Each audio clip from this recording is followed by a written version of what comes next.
तर मित्रांनो, या ठिकाणी तुम्हाला फॉर्ममधले जे काही फॉर्मॅट्स आहेत त्या फॉर्मॅटसोबत एक्सप्लेनेशनसुद्धा सोबत मी कनेक्ट केले, जोडलेलं आहे, जेणेकरून कुठलंही एक्सप्लेनेशन तुम्हाला अडचणीचं वाटू नये.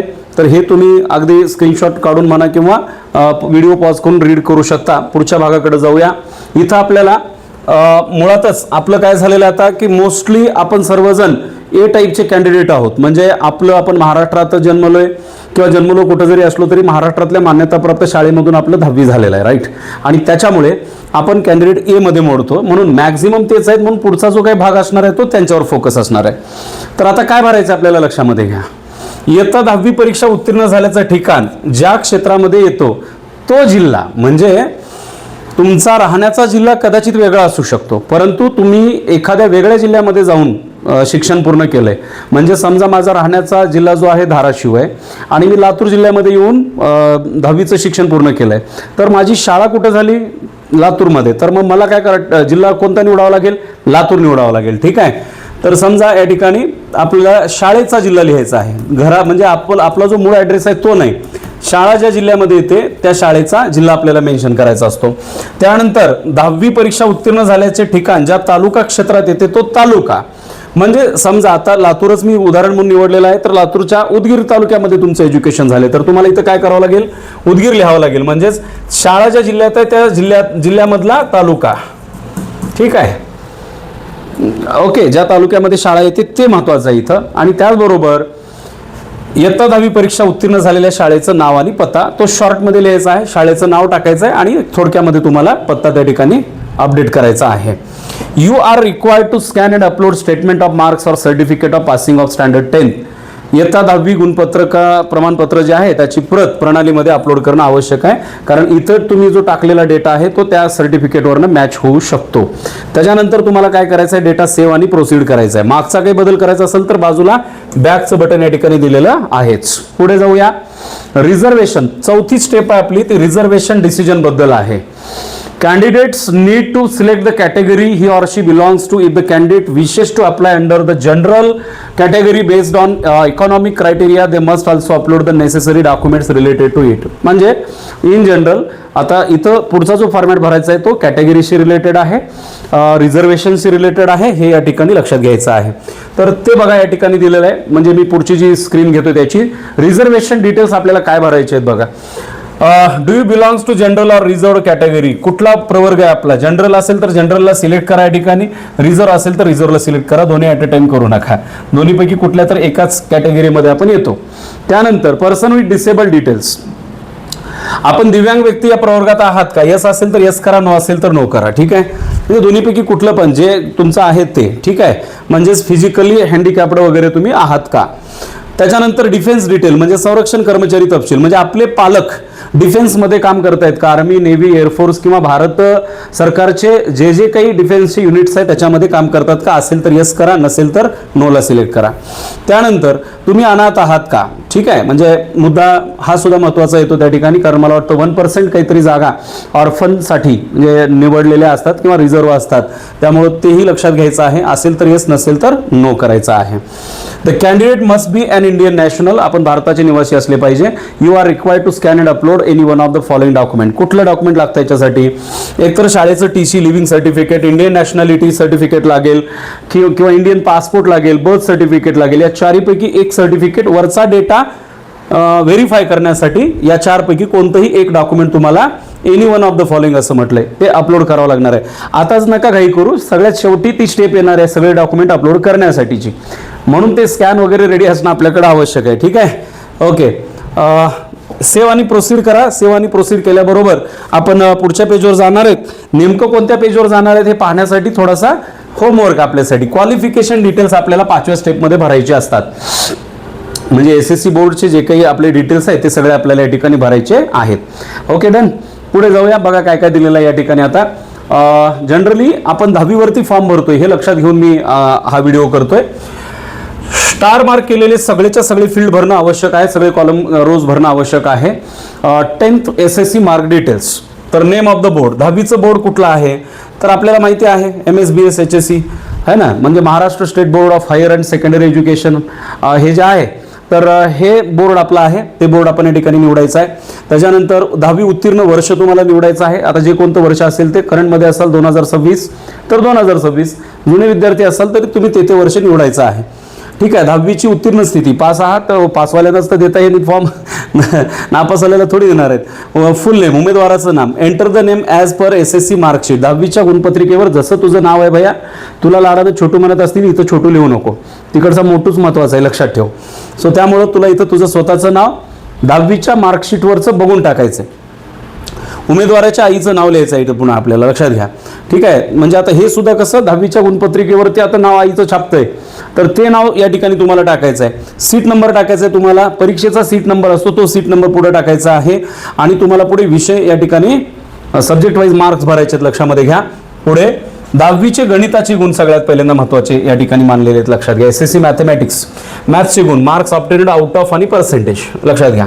गणिताला किती मार्क्स पडले, किती पैकी किती पडले आणि त्याची टक्केवारी काय आहे.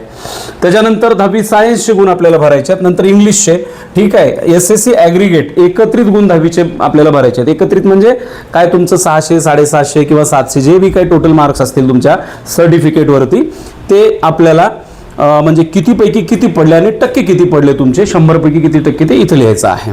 SSC टेक्निकल जर असेल, बघा इथं एक फायदा आहे, थोड्याशा काही सीट रिझर्व आहेत. जर 10वीला विद्यार्थ्यांचं टेक्निकल असेल, लक्षात घ्या, तर काही सीट तिथं रिझर्व आहेत. मग तुम्ही टेक्निकलमधून 10वी केलेलं आहे का, तर असेल तर यस, नसेल तर नो करायचं आहे. म्हणजे आपल्याला इंटरमिजिएट ग्रेड, ड्रॉविंग स्टेटस, त्याबद्दल इंटरमिजिएटची परीक्षा पास झालेली असाल तर यस म्हणा, नसाल तर नो म्हणा. त्यानंतर फक्त HSC आणि ITI विद्यार्थ्यांसाठी, लक्षात घ्या.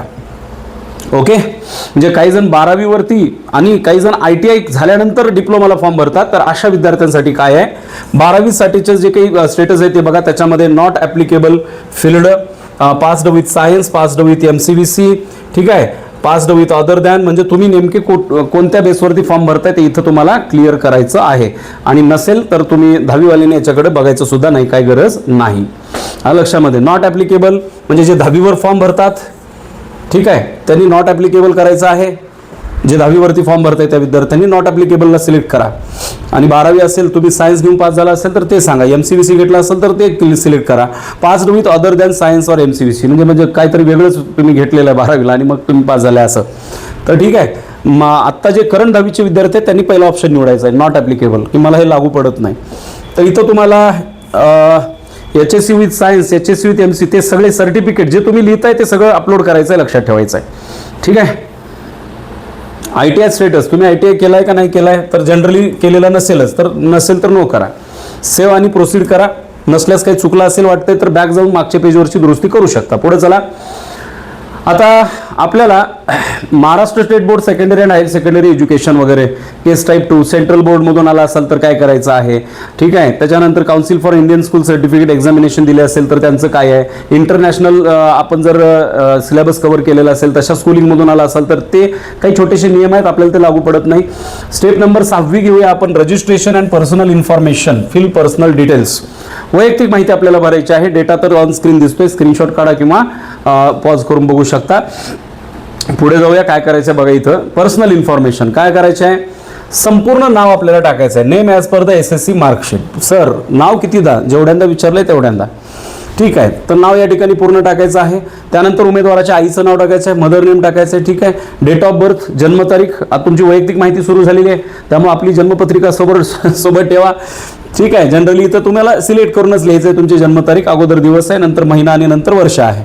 जेंडर, मेल फिमेल ट्रान्सजेंडर जे काही जमतंय ते भरून टाका, ठीक आहे. त्याच्यानंतर उत्पन्न तुम्हाला या ठिकाणी सिलेक्ट करून लिहायचं आहे, निवडायचं आहे.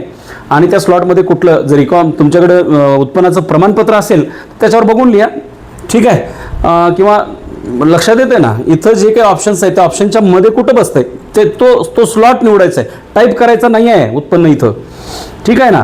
समजा मी 1.5 लाखाचं उत्पन्न काढलंय तर कदाचित तिथं 1 लाख ते 2 लाख असा स्लॉट असेल तर तुम्ही त्याला सिलेक्ट करायचं.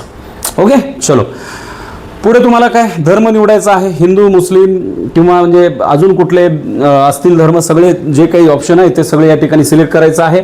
मातृभाषा तुम्हाला निवडायची आहे, ठीक आहे. मातृभाषा निवडून झाल्याच्या नंतर बघा, if you select religion Hindu you are not eligible to apply the religious minority. Hindu धर्म निवडला तर तुम्ही मायनॉरिटीमध्ये येतच नाही. इतर धर्म असतील तर त्यातले काही मायनॉरिटीमध्ये येतात. If you select mother tongue as Marathi you are not eligible to apply for linguistic minority. तुम्ही मराठी मातृभाषा निवडली तर तुम्ही लिंग्विस्टिक मायनॉरिटीमध्ये येत नाही, कारण महाराष्ट्रामध्ये मराठी हे मायनॉरिटीमध्ये नाहीच आहेत. ठीक आहे ना, काही विषय नाही त्याचा, साधी गोष्ट आहे ती. Do you belongs to minority candidate type. ठीक आहे, अल्पसंख्याक प्रकाराशी संबंधित आहात का, असाल तर यस, नसाल तर नो करा. आपली म्हणजे सिलेक्ट युअर मायनॉरिटी स्टेटस. अल्पसंख्याक स्थिती काय आहे, म्हणजे तुम्ही रिलिजियस धार्मिकरित्या अल्पसंख्याक आहात का भाषिकरित्या अल्पसंख्याक आहात. आता काही कळलं नाही सर आम्हाला हे. म्हणजे बघा, आपल्याकडे मुस्लिम बांधव हे अल्पसंख्याक मानले जातात. ठीक आहे, त्याच्यानंतर जैन बांधव अल्पसंख्याक मानले जातात. आलं लक्षात. तर अशामध्ये तुम्ही मोडता का, तर ते रिलिजियस आहे. आणि तुम्ही धर्मानी अल्पसंख्याक नाही आहात पण भाषेने अल्पसंख्याक आहात, असा विषय असेल तर लिंग्विस्टिक मायनॉरिटीला आपल्याला सिलेक्ट करायचं आहे. जनरली महाराष्ट्रामधले मोस्टली विद्यार्थी ह्या दोन्हीमध्ये पण येत नाहीत. हां, रिलिजियस मायनॉरिटी जास्त असू शकते पण लिंग्विस्टिक मायनॉरिटी फार कमी आहे. पुढे ओके. आणि येत नसाल तर नो करा ना, काही विषय नाही. धार्मिक अल्पसंख्याक असाल तर प्रकार तुमचा निवडायचा, म्हणजे तिथं तुमचा परत रिलिजनचा विषय येईल. आणि भाषिक अल्पसंख्याक असेल तर भाषा कोणती आहे त्याचा सुद्धा ऑप्शन निवडायचा आहे. ठीक आहे, तुम्हाला ह्या दोन्हीसाठीचे सुद्धा प्रूफ या ठिकाणी जोडायचे आहेत. हे जे याच्यामध्ये मोडतात त्यांना माहिती आहे, आपण ह्या फंद्यात पडायची गरज नाही. ओके, काही इन्स्ट्रक्शन्स आहेत आपल्याला. The candidate must B domicile of Maharashtra. आपण महाराष्ट्राचे अधिवासी म्हणालो मी, आदिवासी नाही, अधिवासी म्हणजे इथले रहिवासी असले पाहिजे. You are required to scan and upload any one of the following. कुठलं तरी एक डॉक्युमेंट आपल्याला अपलोड करायचं आहे. Domicile certificate of candidate indicating that he or she is domiciled in state of Maharashtra for minority. ठीक आहे, हे मायनॉरिटीवाल्यांच्यासाठी हे certificate. The school leaving certificate, T C upload करायचे किंवा बर्थ सर्टिफिकेट अपलोड करायचं आहे. मायनॉरिटीसाठीचेच हे डिटेल्स आहेत, बाकीच्यांनी ताण घ्यायचा नाही. ठीक आहे, TFWS. Do you want to apply for TFWS म्हणजे ट्युशन फी व्हॉल्वर स्कीम जी आहे, तुम्हाला TFWS शिक्षण शुल्क माफी योजना याच्यासाठी अर्ज करायचा आहे का. असल्यास येस, नसल्यास नो. मॅक्सिमम लोक त्या ठिकाणी नो भरणार आहेत. कम्युनिकेशन डिटेल्स आपल्याला या ठिकाणी भरायचे आहेत. मग तुम्ही रुरलमध्ये येता का अर्बनमध्ये येता, ग्रामीणमध्ये येता का नागरी म्हणजे शहरी भागामध्ये येता ते निवडायचं आहे. ग्रामीणमध्ये असाल तर रुरल, नसाल तर अर्बन निवडायचं आहे. ॲड्रेस तुम्हाला लिहायचा आहे, लक्षात घ्या. म्हणजे तुमचा निवासाचा पत्ता तुम्हाला लिहायचा आहे त्या ठिकाणी. टाईप करायला जागा आहे. राज्य तुमचं महाराष्ट्रच असणार आहे. तुम्ही तुमचा जो जिल्हा आहे तो जिल्हा टाका. निवास, आता हा जिल्हा आणि शाळेचा जिल्हा बऱ्याचदा मॅच होणार नाही. ज्यानं स्वतःच्या जिल्ह्यातच शिकलाय त्याच्यासाठी ओके असेल, परंतु जो बाहेरच्या जिल्ह्यात शिकलाय तिथं मात्र काय होणार आहे. आता इथं तुझ्या गावाचा जिल्हा टाकायचा बेटा, हां, शाळेचा नाही. जिल्हा झाला, तालुका, गाव कोणता आहे, पिनकोड काय आहे भरायचा आहे. मोबाईल नंबर आपल्याला टाकायचा आहे. मोबाईल नंबरच्या नंतर तुमच्याकडे दूरध्वनी टेलिफोन असेल लँडलाईन तर तो टाकायचा आहे. इथं त्याच्यासाठी तुम्हाला अगोदर पिनकोड टाकावा लागतो आणि नंतर नंबर टाकावा लागतो. ईमेल ID टाकून द्या. टेलिफोन दुसरा असेल तर तो भरा. ठीक आहे, सेव्ह करा, प्रोसीड करा. अडचणी वाटल्यास बॅक जावा. ठीक आहे, पुढं चला. 7वी स्टेप आहे अपलोडिंग कॅन्डिडेट्स फोटोग्राफ. तुम्हाला तुमचा फोटोग्राफ अपलोड करायचा आहे. The candidate is required to upload their latest photograph after clicking the choose file button. The candidate can successfully upload their photo after this click on the save and proceed button below. छायाचित्र upload करायचं आहे आपल्या या ठिकाणी, आपल्या स्वतःचं छायाचित्र. लक्षात येते का, लोकांचं नाही. ठीक आहे, तर याच्यासाठी तुमच्या मोबाईलवरून फॉर्म भरताय ऑनलाईन तर मोबाईलमध्ये तर असलं पाहिजे. ज्या कम्प्युटरवरून भरताय तुम्ही तर त्या कम्प्युटरवरती तुम्हाला ते अवेलेबल करावं लागेल. इथून फाईल सिलेक्ट करा आणि फोटो टाकून द्या. सेव्ह आणि प्रोसीड करा. ठीक आहे, आता याच्यामध्ये कुठला फोटो फॉर्मॅट लागतो ते बी दिलेलं आहे बघा. हां, कॅन अपलोड JPG GIF और PNG फाईल, म्हणजे तुमच्या मोबाईलमध्ये काढलेला फोटोसुद्धा चालतो. त्यासाठी बरेच जण काय करतात, पासपोर्ट फोटोचा पण फोटो काढतात. अरे बाबा, पासपोर्ट फोटोचा फोटो नाही काढायचा. कुठल्याही भिताडाला थांब, तुझा फोटो आत्ताचा करंटचा काढ, तो अपलोड कर, काय अडचण आहे. फक्त 2 कान दिसले पाहिजेत, एवढंच लक्षात ठेवायचं. चला पुढे जाऊया. 8वी स्टेप आहे अपलोड स्कॅनड डॉक्युमेंट्स. महत्त्वाचा भाग आहे. सगळे स्कॅन कॉपी आपले अवेलेबल असले पाहिजे. स्कॅन कॉपी कसे पाहिजे लक्षात घ्या. Candidate will have to upload the relevant documents as per his or her application details. The same documents need to be produced at FC for confirmation if scrutiny type is physical. ठीक आहे, physical scrutiny निवडली असेल तर जे upload केलेले document आहेत तेच तुम्हाला तिथं म्हणजे रिपोर्टिंगच्या ठिकाणी त्या FCला अवेलेबल करावे लागतील. Okay. The below mention utility shall be used to upload the documents using latest version of IE, that is Google Chrome or Mozilla Firefox browser. आपण गुगल क्रोम वापरतो सगळे. Please click on submit button after uploading your all scan documents. You can preview printable application form. ते last शेवटचा टप्पा येतो. Document कसे असावे बघा, स्कॅनिंग कसं करायचं आहे. अपलोड डॉक्युमेंट्स इन JPG और PNG और PDF फॉर्मॅट. JPG, PNG और PDF फॉर्मॅट. शक्यतो PDF फॉर्मॅट ठेवा. मिनिमम 150 DPI रेझोल्युशन असलं पाहिजे कमीत कमी. फाईल साईज हा एका डॉक्युमेंटचा 1 MB पेक्षा वर नको आहे. हा सगळ्यात महत्त्वाचा मुद्दा आहे. जे काही तुम्ही प्रत्येक डॉक्युमेंट स्कॅन करणार आहात त्या प्रत्येकाचं साईज 1 MB पेक्षा जास्त असायला नको. मोबाईलमध्ये तुम्हाला PDF स्कॅनर आहे, ठीक आहे, तर त्याच्यामध्ये स्कॅन करून तुम्ही करू शकता. हे काम इझी काम आहे आणि साईजसुद्धा रिड्यूस करता येते. तिथे ऑप्शन्स आहेत. नेक्स्ट बघा, अपलोड करत असताना कसं आहे तुम्हाला लिस्टच दिलेली आहे इथं. Statement of marks obtained in 12th HSC. जर 12वीवर भरलाय तुम्ही तर 12वीचं तुम्हाला द्यावं लागेल. 10वीवर भरत असाल तर 10वीचं तुम्हाला सर्टिफिकेट द्यायचं आहे. ठीक आहे. लेटेस्ट स्कूल लिव्हिंग सर्टिफिकेट म्हणजे इथं TC अपलोड करायचं आहे तुम्हाला. The school leaving certificate indicating the nationality of the candidate as Indian or the place of birth in India. तुमचं जन्म प्रमाणपत्र किंवा जर TC वरती तसा उल्लेख असेल इंडियन वगैरे म्हणून तर ते तुम्हाला या ठिकाणी अपलोड करायचं आहे. Pro pharma O, that is for religious minority. इथं तुम्ही रिलिजियस मायनॉरिटीमध्ये असला तर तुम्हाला ते डॉक्युमेंट अपलोड करायचं आहे. The school leaving certificate indicating the place of birth in Maharashtra for minority. मायनॉरिटीवाल्यांनी हे या ठिकाणचे डॉक्युमेंट्स भरायचे ते लक्षामध्ये घ्या. त्यानंतर proforma O for linguistic minority. त्यांच्याकडे लिंग्विस्टिक मायनॉरिटीवाल्यांनी ते स्वतः सर्टिफिकेट अपलोड करायचं आहे. तुम्ही ITI केलेला असाल तर ITIची मार्कशीट टाकायची आहे. Certificate of passing grade drawing examination, जर तुमच्याकडं ड्रॉइंगचं सर्टिफिकेट असेल तर ते सुद्धा अपलोड करायचं आहे. ठीक आहे, आलं लक्षामध्ये, कळतंय. हे सगळे डॉक्युमेंट तुम्हाला या फॉर्मॅटमध्ये इथे अपलोड करायचे, लक्षात घ्या. एवढं झाल्यानंतर या ठिकाणी तुम्हाला टिक मार्क करायचं आहे आणि नंतर सबमिट करून पुढे जायचं आहे. Okay. Step number 9, payment of online application fees. Online application भरण्यासाठीची फीस आपल्याला अपलोड करायची इथं. ठीक आहे, त्याच्यासाठीचं सेपरेट पोर्टल तुम्हाला दिलं जातं. Candidates required to pay application fee according to the selected social and parallel reservation. The total fee for application shall be displayed on the candidates. ठीक आहे, to the candidates. To proceed with the online payment the candidate need to click on the proceed payment button. After that, आता हे एक लक्षात घ्या, fees किती आहे हे विचारायची गरजच नाही. तुम्ही जर ओपन कॅटेगरीमध्ये आला तर तुमची जी काही फीस असणार आहे ती इथं लिहिली जाणार आहे. जर तुम्ही रिझर्वेशनमध्ये असाल तर ती फीस इथं ऑटोमॅटिकच येणार आहे. आलं लक्षामध्ये, 400 आणि 300 असा काहीतरी दोन्हीमधला डिफरन्स आहे. Okay. After successful payment please check your email ID to get transaction details. Print of the mail has to be submitted as a receipt of online payment. म्हणजे आता इथं तुम्ही फीस भरणार आहे.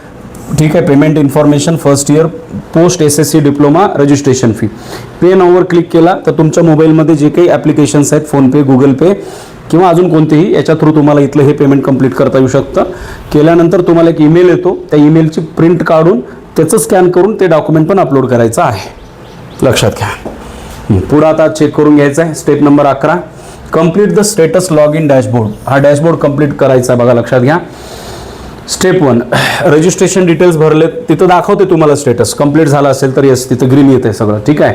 कॅन्डिडेट टाईप डिटेल्स आहे. Candidate type home district type PWD किंवा defence details असतील. Qualification details, personal details, photo आणि सिग्नेचर अपलोड केलेला आहे. हा ते एक सांगायचं राहिलं.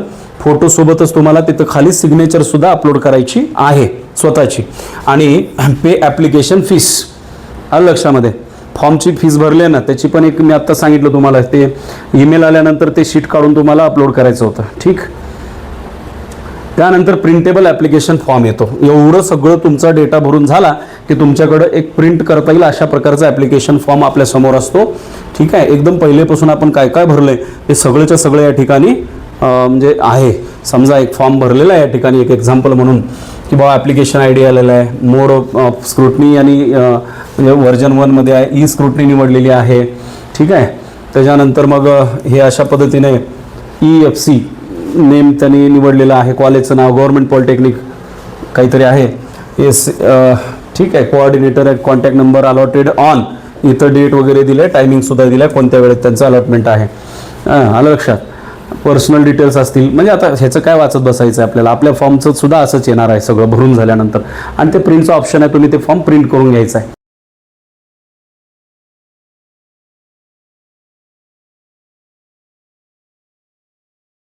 प्रिंट करून घेतल्याच्या नंतर तुमचा जो काही इनबॉक्स आहे ना तो असा येतो. म्हणजे त्या ठिकाणी तुमचं अकाउंट जनरेट झालं आहे ना, त्या पोर्टलवरती अकाउंट जनरेट झालेलं असतं, तिथं तुमचा इनबॉक्स येतो. इनबॉक्समध्ये काय आहे, click on the subject to view the messages. ठीक आहे, तर सब्जेक्टवरती ते क्लिक करायचं मेसेज पाहण्यासाठी. Unread messages will be displayed in the bold letters. तुम्ही रीड न केलेले मेसेज मोठे दिसतात. Latest received messages will be displayed first. इथं 1 2 3 4 असे तुमचे मेसेजेस आलेले असतील. ठीक आहे, इनबॉक्समध्ये. कंपोजमध्ये तुम्ही लिहू शकता क्लोज्ड अँड नोटिफिकेशन्स वगैरे इथे दिलेले आहेत. तुम्हाला वाटलं की बाबा नाही आता मला पासवर्ड चेंज करायचा आहे, हा पासवर्ड खूप जणांना माहीत झाला आहे, आय डी माहीत झाला आहे, तर काय करू शकता तुम्ही, तुमचा जुना पासवर्ड टाकायचा, नंतर एक नवीन पासवर्ड ॲड करायचा, तो रिपीट या ठिकाणी टाकायचा आणि चेंज पासवर्ड म्हणायचं. पासवर्ड चेंज होऊन जाऊ शकतो. ठीक आहे, बदल तुमच्या गरजेनुसार वाटलं तर आहे, अदरवाईज नाही. फीडबॅक द्यायचा आहे तुम्हाला ॲडमिशन पोर्टलसाठी. म्हणजे तुम्हाला ही प्रक्रिया सुलभ वाटली, सोपी वाटली. स्टार रेटिंग द्यायचे, 10 स्टार दिलेले आहेत, त्याच्यातला कुठला स्टार तुम्हाला निवडायचा आहे तर ते तुमचं तुम्ही निवडू शकता. हे तुमचा विषय, याच्यात मी काय अधिक वेळ घेणार नाही. तर अशा प्रकारे फायनली आपण एकूणच या सगळ्या बाबी जाणून घेण्याचा ऑनेस्टली ट्राय केलेला आहे.